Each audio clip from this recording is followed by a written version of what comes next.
Natural textures are trending again this year, and stone complements this with its organic tones and rough surfaces. No, not a real one. We're going to make a faux version to give almost any ordinary item a stone finish. You'll need salt, water, flour, and coffee grounds. I'm using instant granules. A bowl, measuring spoons, and a scraper.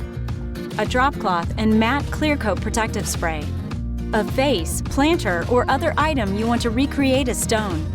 I purchased this great fake plant, but I'm not crazy about the plain black planter. The stone finish will give it a gorgeous raw texture. The ratio for faux stone is 2 parts each of salt, water, and flour to 1 part coffee grounds. Based on this ratio, I'm using 1/2 cup each of flour and salt. Then mixing in 1/2 cup of water. Stir into a doughy paste. Add 1/4 cup of coffee grounds and stir. You can also use your hands to mix everything thoroughly. The resulting dough is a mixture of dark and light browns and has a great texture.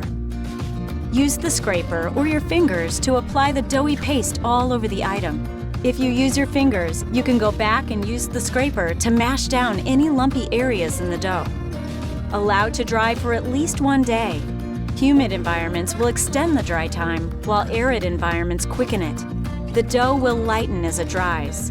When there are no more dark patches and the dough is fully dried, spray the stone with clear coat protective spray over a drop cloth. A matte clear coat will protect the finish while keeping the stone looking realistic. On the fly, DIY.